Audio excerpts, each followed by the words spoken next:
So let's get started. Our speaker today is David Rawson, Senior Account Executive here at Adventist Risk Management. This is a topic of great interest, David, so I'm going to get out of the way and let you get started.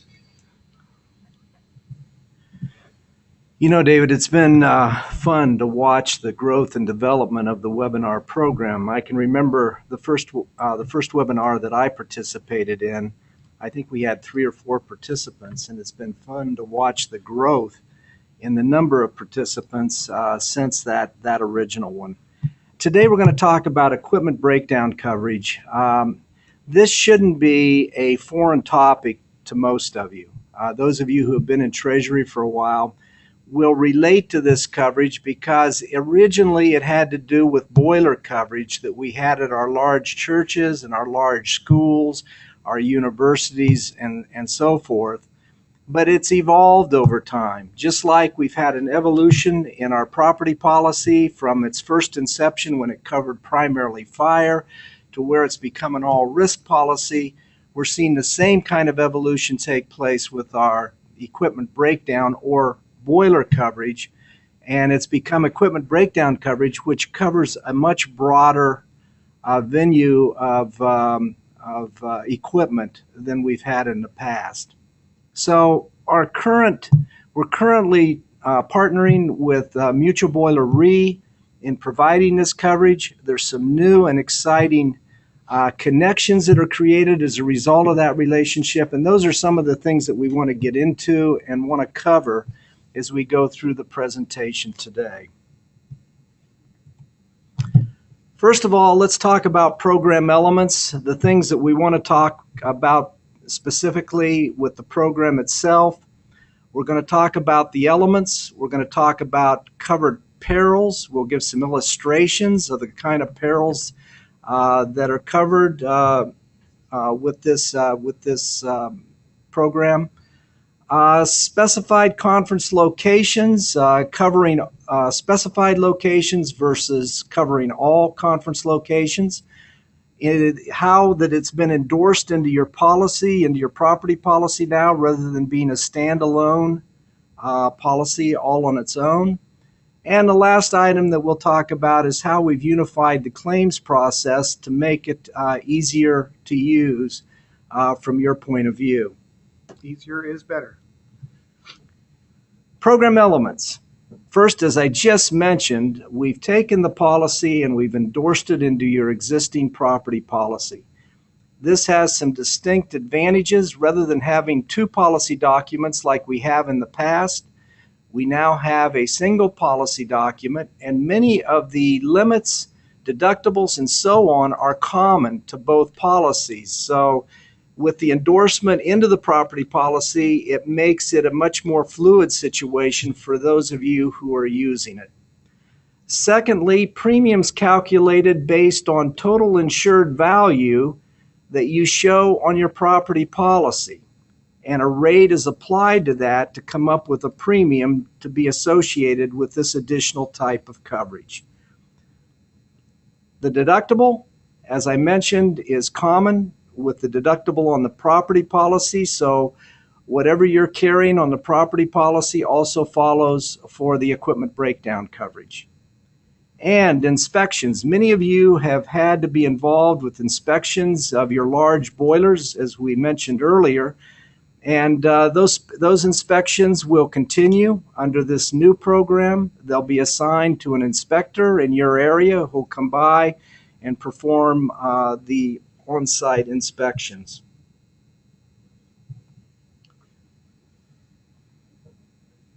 The equipment breakdown endorsement covers 3 perils specifically: mechanical breakdown, electrical breakdown, and the pressure system breakdown that most of us have been aware of through the years.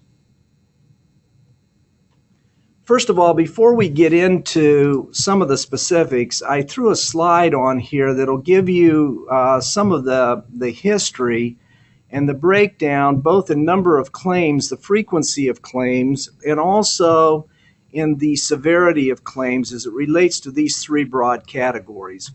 You can see from the graph on the left that electrical breakdown makes up 65% of the claims that are submitted under this coverage. Mechanical breakdown represents 30%, and pressure equipment breakdown represents 5%. But if you look at severity, you'll see that those numbers begin to change, even if ever so slightly. In terms of severity, rather than being 65% for electrical breakdown, it shifts to 53%. Mechanical breakdown goes from 30% to 40% by virtue of the severity of the claim, and the pressure equipment goes from 5% up to 7%. So this will give you some idea as to what the composition is and how the frequency and severity are gauged. Covered perils, electrical breakdown. We're just going to give some examples so that you get some idea of what's involved with this coverage. The examples of the kind of equipment that would be involved would be power transformers, electric motors, switchboards, distribution panels, circuit breakers, cables, bus ducts, and related equipment. The contributing factors to losses under electrical breakdown would come from supply line surge, excessive moisture, insulation deterioration, poor workmanship, operator error, or poor contacts would be an example of the kind of contributing factors. And the resultant damage that would come as a result of that would be motor burnout, ground faults, and arcing.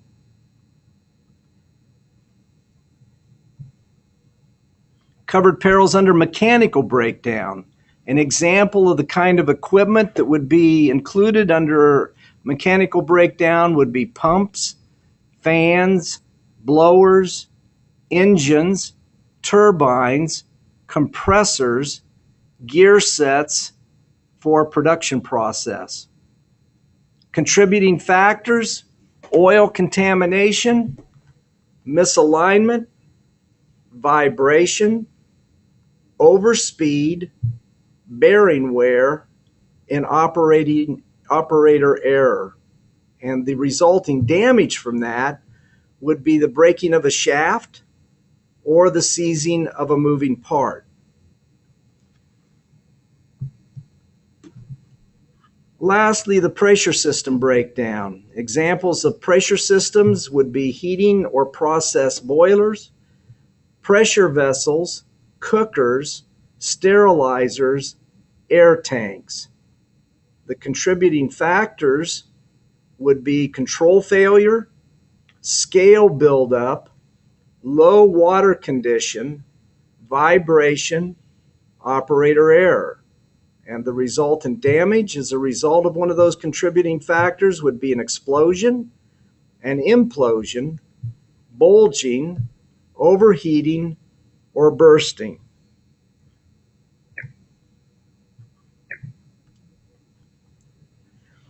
Covered perils, let's explore as it relates to the kinds of problems that we may face in the Seventh-day Adventist Church. The common locations that we're going to talk about, first of all, will be something that you might find in a school cafeteria, a camp kitchen, or maybe in one of our ABCs. The covered equipment we're going to talk about will be coolers and refrigeration units, air conditioning and heating units, compressors, point of sale systems, or an electrical distribution system. An example in the bottom left-hand corner will give you some idea of how this would work. The compressor on the refrigeration unit seizes. The unit was able to be repaired, but there was resulting food spoilage as a result of the shutdown. In this particular instance, there was property damage of $5,189 There was also spoilage that was repaid in the amount of $4,024. Another example from a printing press that you might find in a conference office, at a school, maybe in a camp, or in our large churches. And the covered equipment under this one would be telephone systems, electrical systems, switchboards, air conditioning and heating systems, or maybe a data center. The example we've got again in the bottom left-hand corner is a printing press sustains damage when a defective coated paper passes through the machine. The press misfed and misapplied the ink. This caused damage to the impression cylinder, the blanket cylinder, and the bearings. The property damage under this particular loss was $80,000. The extra expenses associated with the loss amounted to $79,000, or a total loss of $159,000. That was covered under this particular coverage. The next one we'll explore might relate to our conference shops, camp repair bays, school maintenance departments, or maybe school mechanical training. And again, the equipment that we'd be talking about would be air conditioning systems, milling machines, electrical distribution systems, pumps and engines, or transformers. Again, in the bottom left-hand corner, foreign material entered the press, causing the crankshaft on the stamping press to break. Repair was expedited, which averted a larger business interruption. But the damages that resulted from it, property damage in the amount of $64,000, expediting expense for getting on it quickly was $16,000, and business interruption while the press was down was $12,000, or a total of $92,000, which the indication is could have been much larger if it hadn't been expedited.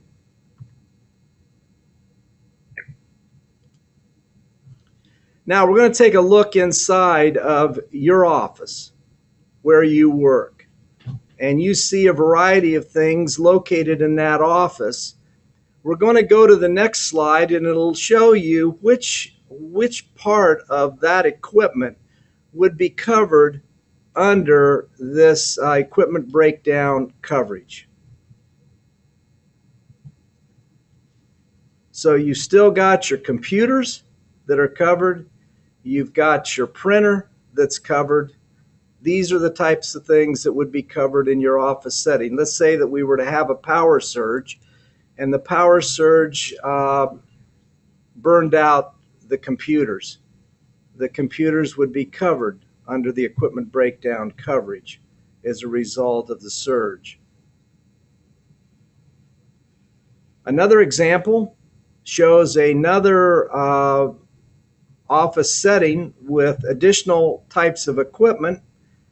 Again, if we move the slide, it'll show what equipment is covered in this scenario. Hot water heaters and the heavy pressure generators and boilers in the lower floor of the office building represents equipment that would be covered once again under the equipment breakdown coverage. I want to make very clear, because there's oftentimes a misunderstanding as to how far equipment breakdown coverage will go in providing coverage for loss. Property not performing due to age, wear and tear, corrosion, or deterioration is not a covered loss by way of this endorsement. Understand that this coverage is not meant to be a maintenance program for your organization.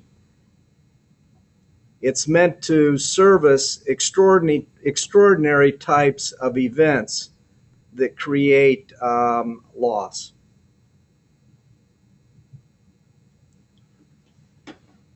Let's look at this particular program with Mutual Boiler Re for just a second from the standpoint of the two types of programs that they're offering to our local conference. And we'd like you to, as conference leaders and as leaders of the organizations within the church, to take a hard look at what they're offering, because this is a new and unique opportunity to get this kind of coverage at very favorable rates. First of all, we're going to talk about the all location coverage. That means that this coverage would be available to every church, every school, your offices, your academies, your any types of industrial buildings that you might have associated with your schools would all be covered under this. The premium is based, as you can see on the screen, by a rate times the total insured value of all that you show on your statement of values. The total insured value for the conference equals the additional property premium that you would pay for this coverage. Coverage will then be available to all insured locations. There is a rate reduction associated with purchasing the coverage for all locations. And the deductible, as we mentioned before, is the same as what's shown on your property policy. Okay, the point that I'd like to make with this particular all location coverage is the issue of the rate reduction when you include all of your properties as part of this program. Now, for those of you who have been acquainted through the years with the programs that we've had in the past and have locations that we are currently servicing with equipment breakdown on a per location basis, Mutual Boiler Re is offering selective location coverage. It includes up to 10, and I want to emphasize 10 locations can be included on this coverage. I'm going to give you an illustration of why that's important in just a second. The premium in this instance is based again on a rate, and I want to let you know that the rate for the selective location coverage is higher than the rate that they apply when you have all your locations involved. It's the rate times the total insured value for the additional property premium of those locations that are included in your selective in your selections. Again, it includes up to 10 selected locations. The standard rate applies rather than the rate reduction, and the deductible, once again, is the same as the property policy. Now, here's where I'd like to make a point for those of you who are currently doing selective locations. I happen to have a client that has 23 locations right now that they have on a selected basis. The new program will include up to 10. This means that that particular organization is going to have to make a decision. They're going to have to decide whether to cover all their locations or to cover the 10 and then find another means of covering the additional 13. So those are the choices, some of the choices that are going to have to be made if you have individual locations, and if that's what you're working on at the present time and don't feel comfortable in going to the all location coverage program. I want to make one other point with this, and that is when I did the calculations for what the 23 locations would be versus providing a premium for all locations for that particular client, there wasn't all that much difference in premium between covering the 23 or covering the whole. So when you're talking to your account executive, make a point at looking at what the differences might be. Seriously consider in going to the all location coverage. We have all kinds of things that are happening right now. We've got storms that we haven't experienced in the past. We've been through a winter that has been second to none. We've got all kinds of things that we face in the church, and we've had all kinds of losses that have been incurred as a result of it. These things affect not only the big churches and the schools, it also affects all the churches within our conferences. All of them are impacted. Think seriously about providing all location coverage for your conference. We mentioned earlier that it is endorsed into your property policy. What this does is it provides a single policy document, as we mentioned before, rather than two separate policies. It provides blended coverage, which helps to eliminate the potential for gaps that have been there in the past between the two standalone policies. As we mentioned earlier, it's the same deductible as what you have with your property policy. And one of the big items that may seem small, but really is huge, it creates efficiency in adjudicating claims. When you submit a claim under the program, you'll submit it as you always have. You can go to www.adventistrisk.org. You submit your claim to Adventist Risk Management. Our claims specialist will review it. They'll look to determine where coverage rightly belongs. If it belongs to Mutual Boiler Re as a equipment breakdown claim, it will be forwarded to Mutual Boiler Re. If it's adjusted as part of your property program, it will be adjusted here locally with your ARM claims examiner. The location is identified when the claim is submitted. Coverage is then determined and confirmed.